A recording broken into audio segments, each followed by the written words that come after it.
Shalom saudara-saudara yang terkasih di dalam Tuhan Yesus Kristus. Jumpa lagi bersama dengan saya, Adi Gunawan. Hari ini ada special edition, yaitu renungan spesial untuk kemerdekaan, gitu ya. Nah, ini kita membahas apakah hidup Anda itu sudah mengalami kemerdekaan yang sejati. Oke, pembahasannya adalah seperti itu. Apakah hidup Anda sudah mengalami kemerdekaan yang sejati? Oke, bacaan kita pada hari ini diambil dari Roma pasal yang ke-6. Roma pasal yang ke-6 ayat 15 sampai yang ke-23 gitu ya. Mari kita baca sama-sama. Jadi bagaimana? Apakah kita akan berbuat dosa karena kita tidak berada di bawah hukum Taurat, tetapi di bawah kasih karunia? Sekali-sekali tidak. Apakah kamu tidak tahu bahwa apabila kamu menyerahkan dirimu kepada seseorang sebagai hamba untuk mentaatinya, kamu adalah hamba orang itu yang harus kamu taati, baik dalam dosa yang memimpin kamu pada kematian, maupun dalam ketaatan yang memimpin kamu pada kebenaran. Tetapi syukurlah kepada Allah, dahulu memang kamu hamba dosa, tetapi sekarang kamu dengan segenap hati telah mentaati pengajaran yang telah diteruskan kepadamu. Kamu telah dimerdekakan dari dosa dan menjadi hamba kebenaran. Oke, kita lanjutkan. Aku mengatakan hal ini secara manusia karena kelemahan kamu, sebab sama seperti kamu telah menyerahkan anggota-anggota tubuhmu menjadi hamba kecemaran dan kedurhakaan yang membawa kamu kepada kedurhakaan. Demikian halnya sekarang kamu harus menyerahkan anggota-anggota tubuhmu menjadi hamba kebenaran yang membawa kamu pada pengudusan. Sebab waktu kamu hamba dosa, kamu bebas dari kebenaran, dan buah apakah yang kamu petik daripadanya? Semuanya itu menyebabkan kamu merasa malu sekarang, karena kesudahan semuanya itu ialah kematian.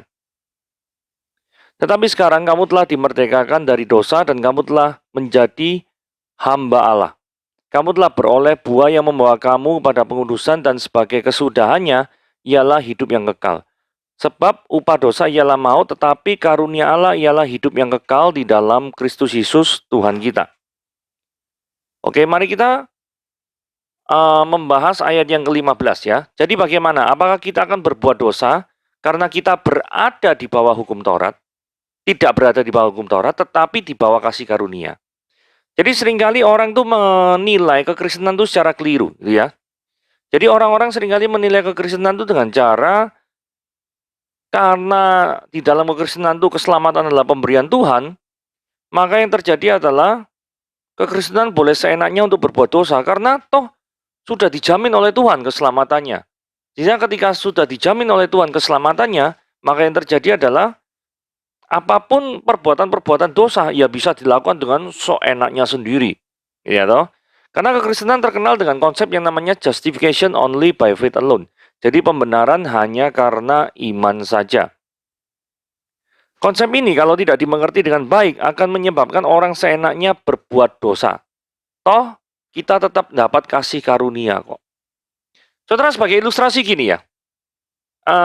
Katakanlah di Jepang. Di Jepang itu ada gempa bumi gitu ya. Gempa bumi, kemudian yang terjadi adalah bangunannya runtuh semua. Nah, ketika bangunannya itu runtuh semua, terus kemudian ada nenek-nenek yang terjebak di dalam bangunan itu. Terjebak selama 1 atau 2 hari. Kemudian yang terjadi, sekarat ini, hampir mati nih. Kemudian ada tiba-tiba suara yang terdengar, ini sini ini ada orangnya nih, masih hidup, masih hidup. Kemudian dibongkarlah tempat daripada timbunan-timbunan puing-puing itu, dan yang terjadi adalah nenek itu bisa diselamatkan. Saudara, pertanyaannya gini, ketika nenek itu dibawa, dirawat apa gini gitu, nenek itu kemudian sembuh. Dan dia pengen mencari sang penyelamatnya. Siapakah yang waktu itu menyelamatkan saya? Dan luar biasanya, nenek ini mencarinya sampai ke seluruh Jepang. Sehingga akhirnya ketemu yang menyelamatkan itu siapa. Saudara tahu apa tuh namanya?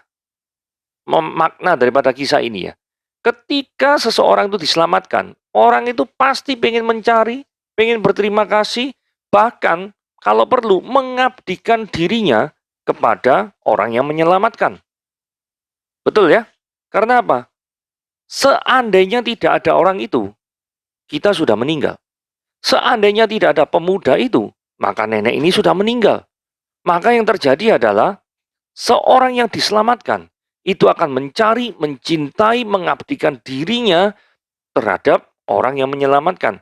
Nah, masalahnya kita adalah orang yang berdosa yang seharusnya masuk neraka. Tetapi Tuhan dengan kasih karunia-Nya mencari menyelamatkan kita. Masakan kita tidak mengabdikan dirinya, terus berbuat seenaknya sendiri, berbuat dosa seenaknya sendiri, kemudian mendukakan hati Tuhan. Tidak masuk akal, bukan? Jadi, bagi orang yang mengatakan bahwa, oh, keselamatan di dalam Kristen itu enak. Sekali diselamatkan cuma beriman tok, kemudian berfoya-foya untuk berbuat dosa. Seenaknya berbuat dosa, toh tetap diselamatkan oleh Tuhan.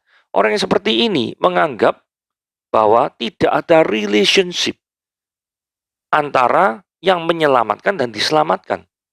Gitu ya. Kalau ada relationship, maka orang yang diselamatkan itu pasti ingin memiliki hubungan baik dengan orang yang menyelamatkan. Nah, orang yang menyelamatkan atau pihak yang menyelamatkan lebih tepatnya, di sini adalah Tuhan sendiri. Tuhan itu kudus, Tuhan itu benci dosa. Nah, kalau Tuhan itu benci dosa, berarti yang diselamatkan juga harus seperti yang menyelamatkan kan? Juga harus benci terhadap dosa. Pertanyaannya, saudara benci terhadap dosa atau enggak? Oke, itu patut direnungkan ya.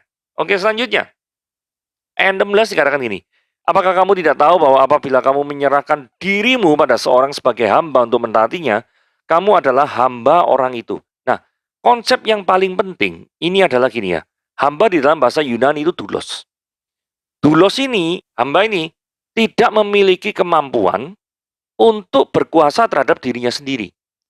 Jadi, jikalau dia itu dibeli oleh pihak lain, sang pemilik, maka sang pemilik ini memiliki hak 100% penuh, hamba ini mau disuruh apa, terserah.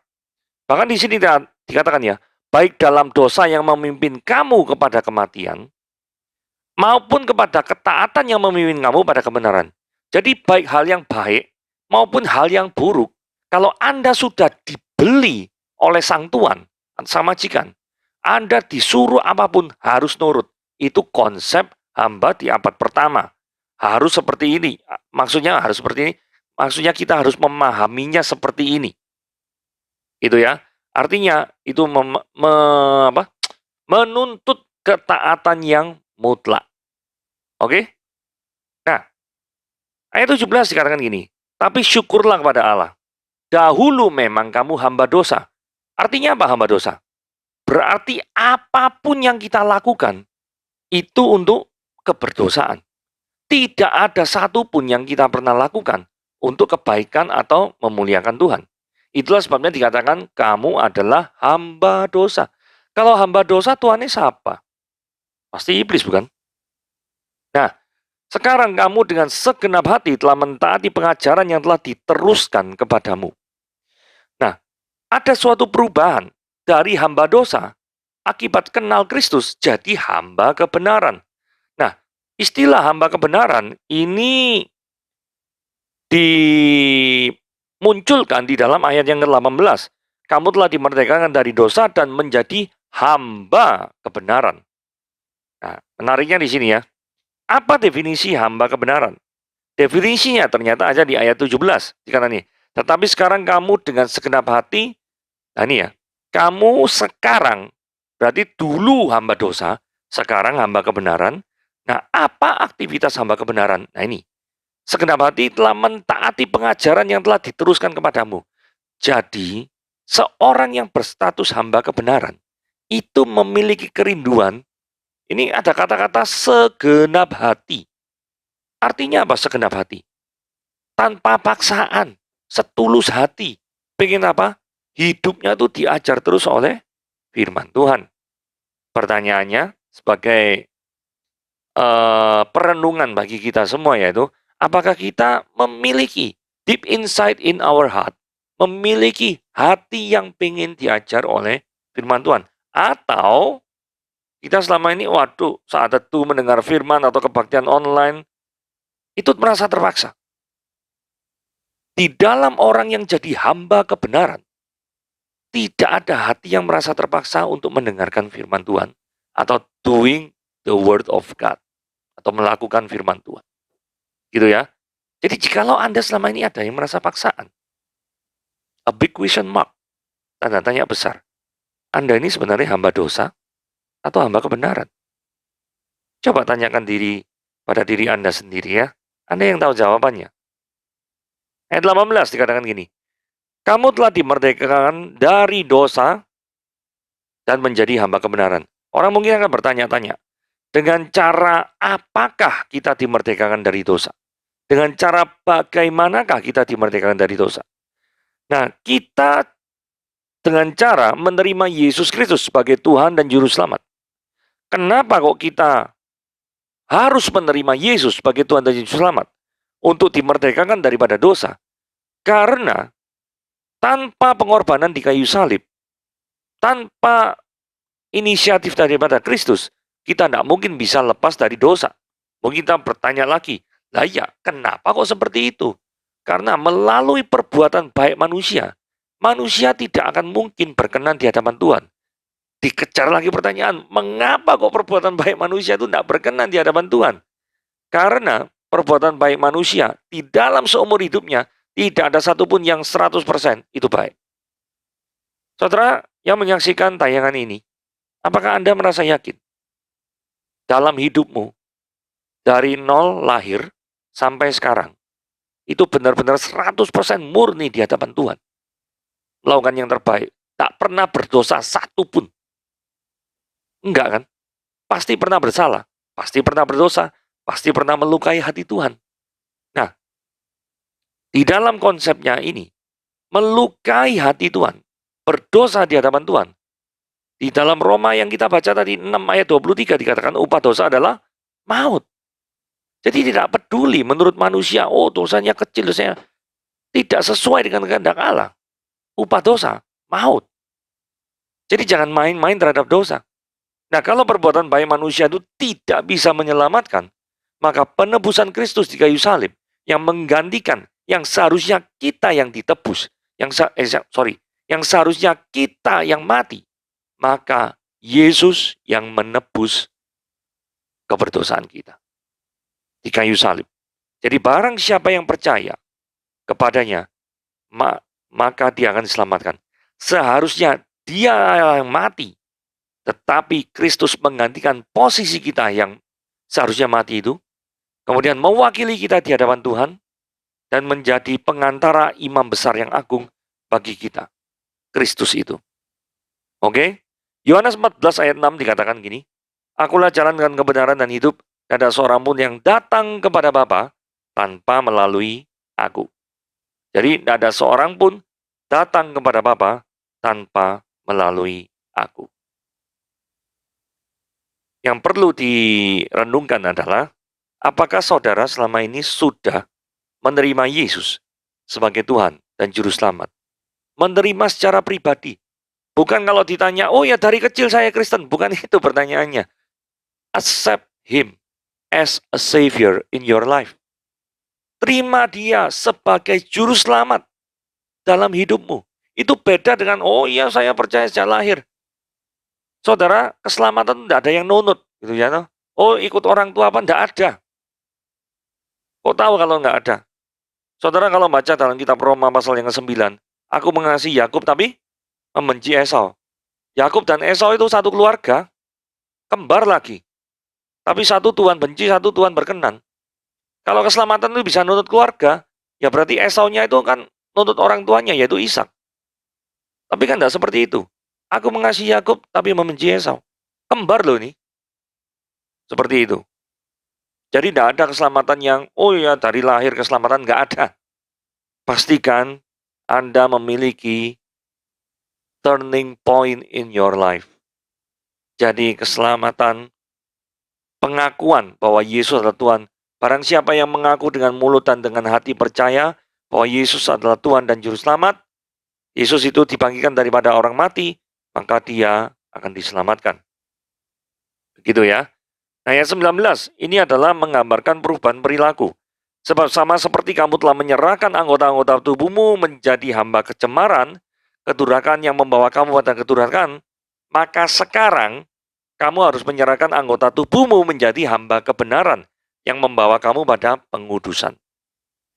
Jadi poin di sini adalah apakah kita mengalami perubahan perilaku sebelum terima Yesus dan sesudah terima Yesus? Mungkin ada orang yang ngomong gini ya, loh yang mengalami perubahan perilaku itu kan yang model kayak gini. Oh, dulu mungkin pembunuh, terus atau apa namanya perampok, atau mau mengalami tindakan kriminal lah. Nah, kemudian orang-orang yang seperti itu yang mengalami perubahan perilaku. Lah, saya ini kan tidak pernah membunuh, merampok, ya toh, kemudian korupsi. Lah, terus perubahan apa di dalam diri Anda? Perubahan dalam motivasimu berbuat baik. Itu penting. Saudara seringkali gini ya, orang berbuat baik tanpa kita sadari ya. Ya enggak apa-apalah, kita berbuat baik ambil orang lain. Nanti apa? Ujung-ujungnya, ya nanti kita perlu sama orang lain itu bisa membantu kita. Wajar toh? Pandangan itu kelihatannya wajar ya, dalam kehidupan sehari-hari ya. Ya enggak apa-apalah, bantu-bantulah. Nanti siapa tahu kita butuh, kita juga dibantu sama orang lain.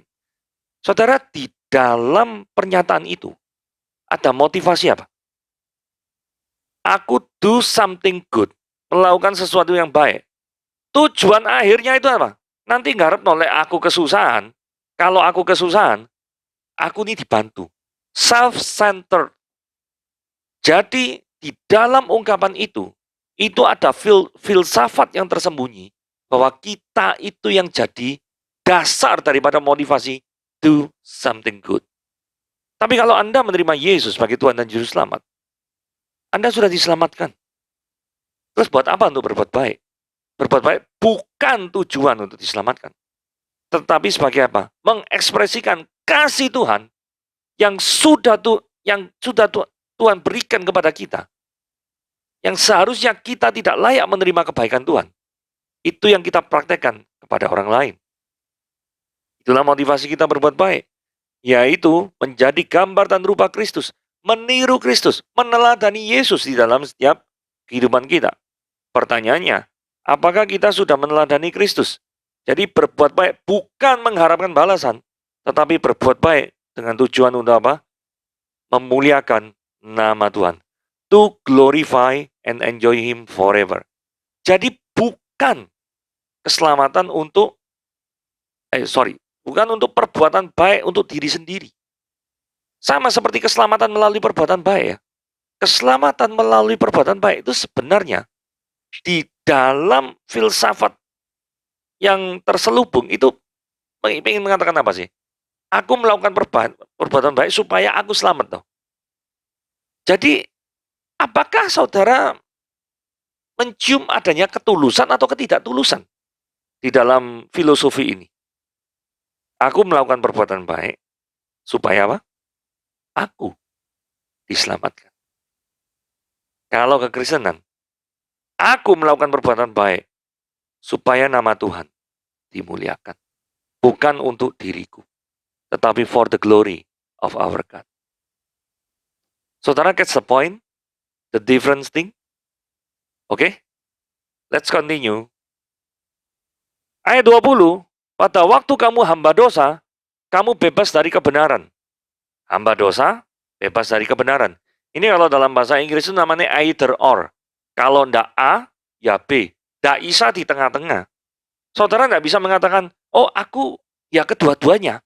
Kadang ya hamba dosa, terus itu kadang ya hamba Tuhan gitu. Hamba kebenaran. Gak bisa. Anda harus milih. Mau jadi hamba iblis, hamba dosa, iblis yang jadi Tuhanmu, atau jadi hamba kebenaran, yaitu Tuhan yang jadi Tuhanmu. Jadi kekristenan ini biner. Either or. Kalau tidak hamba dosa, ya hamba kebenaran.